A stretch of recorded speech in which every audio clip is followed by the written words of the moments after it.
ये चाहती है कि राफेल का ये मिर्ची और नींबू कब हटेगा, ये देश की जनता जानना चाहती है। और ये शहीद परिवार जिन्होंने अपने बेटे अपने बच्चे को खोया है, ये नींबू कब हटेगा, मिर्चा कब हटेगा और ये राफेल कब काम करेगा, ये देश की जनता मिलेगा। तो कहाँ मिल रहा है? हम तो कह ही रहे हैं, जनता चाह ही रही है कि करारा नहीं, बहुत करारा जवाब दीजिए, बहुत करारा। तत्काल मिर्ची नींबू हटाइए और कार्रवाई करिए।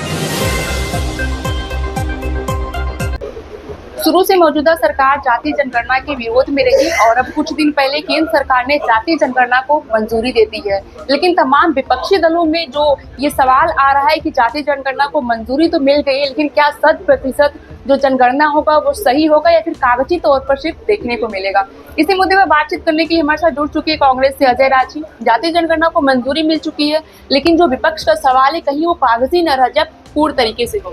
देखिए, ये लगातार हमारे नेता आदरणीय राहुल जी ने सदन से लेकर सड़क तक हर जगह ये बात को प्रमुखता से रखा। हमारे नेता का अपमान भी किया पार्लियामेंट के अंदर। उसके बाद भी हमारे नेता ने कहा, राहुल जी ने, कि आप कोई भी कुछ भी कह दो पर जाति जनगणना हम करा कर रहेंगे। सरकार को बाध्य कर दिया, सरकार को मानना पड़ा और सरकार को पूरी तरीके से घुटने के बल बैठा दिया राहुल जी ने। अब ये बात आती है कि इसको तत्काल जाति जनगणना कराएं, डेट बताएं कब तक कराएंगे और कब तक इसको लागू करेंगे। ये हम सब लोग ये चाहते हैं। हमारे नेता राहुल जी ने और CWC ने पूरी बात सामने रखी है। तत्काल इसकी क्रियान्वयन होना चाहिए और जनता को इसको लाभ मिलना चाहिए। लेकिन तमाम जो सवाल उठ रहे हैं कि अभी पहलगांव का मुद्दा ठंडा नहीं हुआ था, तुरंत जाति जनगणना पे इन्होंने उसको काउंट कर दिया है। देखिए, ये आपने बहुत अच्छा सवाल किया। ये पूरी तरीके से उसको डाइवर्ट करने पे लगे हैं, पर देश की जनता ये जरूर चाहती है कि जो आज आतंकवादियों ने जो कार्रवाई किया, हमारे जो भाइयों को, परिवार के लोगों को जो मारा, जो उनको शहीद किया, वो पूरा परिवार, पूरा देश ये चाहता है कि आतंकवाद के खिलाफ कार्रवाई हो, आतंकवादियों के खिलाफ कार्रवाई हो। तो उसको डाइवर्ट करने के लिए इन्होंने पूरा प्रयास किया है जाति जनगणना को तुरंत उठाकर।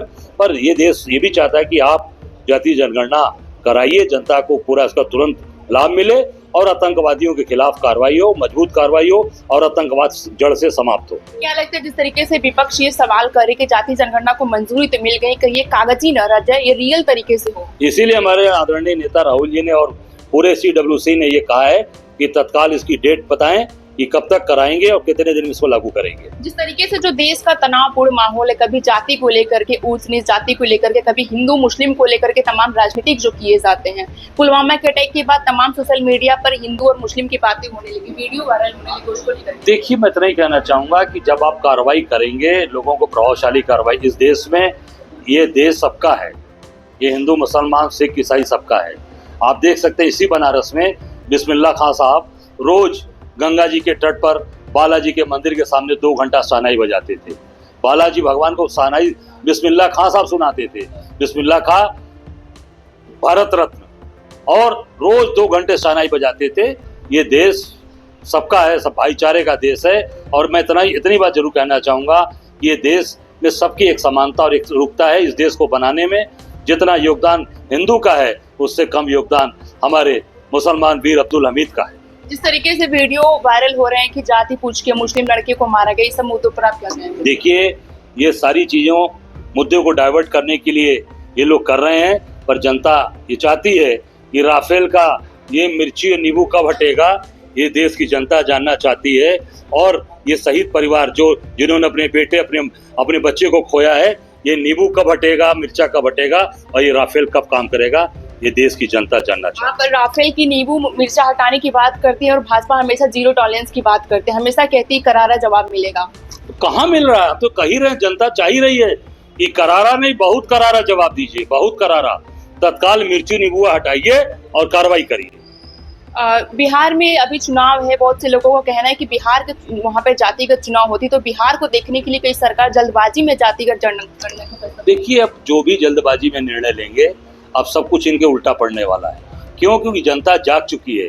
जनता जान रही है कि आप केवल चीज़ों को डाइवर्ट करने के लिए जो मूल चीज़ें पहले उसको ख़त्म करिए, जिससे देश जो चाहता है, जो उस आतंकवादियों और आतंक के खिलाफ जो परेशान है लोग, उस पर कार्रवाई चाहता है। जाति जनगणना भी कराइए, पर देश चाहता है इस देश में जो आज हमारे बच्चे जो शहीद हुए, जो बच्चियों की मांग धुली गई, वो उसका उसका बदला कब लिया जाएगा, कब कार्रवाई होगी, ये देश जानना चाहता भाजपा सरकार हमेशा वाराणसी में विकास की बात करती है, करोड़ों की सौगात देती है, और आपने अपने प्रेस कॉन्फ्रेंस में कहा कि मोदी जी ने बनारस को प्रयोगशाला बना रखा है। है। बिल्कुल, प्रयोगशाला देख लीजिए, करोड़ों का सौगात दिया, बंदरगाह दिया है। आप बताइए बंदरगाह से कितनी जहाजें चली हैं, कितने वहां से व्यापार हुए, ये जरा मैं जानना चाहूंगा मोदी जी से कि जरा बंदरगाह का एक रिपोर्ट इसका पूरा सार्वजनिक कर दें, एक उस पर श्वेत पत्र जारी कर दें मोदी जी, या बनारस का जो प्रशासन है जारी कर दे कि बंदरगाह से कितने पैसे लगे हैं और कितनी कमाई हुई है, क्योंकि जनता की गाड़ी कमाई लगी है। तो ये देश प्रदेश बनारस की जनता, देश की जनता जाने कि इतना पैसा लगा बंदरगाह में, उससे कितनी कमाई हुई, कितना फायदा हुआ। ठीक है, ये प्रयोगशाला नहीं है, इसलिए मैंने कहा कि वो बंद पड़ा है, ये प्रयोगशाला है। रोपवे बना रहे हैं, रोज बनता है, रोज खड़ा होता है, प्रयोगशाला है। आप रुद्राक्ष बना है, कोई से बुकिंग होती है, टीएफसी सेंटर बना है, वो संघ के लिए केवल एक वहाँ संघ के सारे काम होते हैं। ये क्या है, ये प्रयोगशाला, इसलिए मैंने ये बात कही। बहुत बहुत धन्यवाद सर। इनका कहना है कि बनारस को मोदी जी ने प्रयोगशाला बना रखा, और साथ ही में राफेल के नींबू मिर्ची को कब हटाने की बात करें। तमाम खबरों के लिए बने रहिए हमारे साथ। में आप देखें नौकाशी समाचार, शहरी जन की आवाज नौकाशी समाचार। ऐसे तमाम खबरों के लिए बने रहिए हमारे साथ।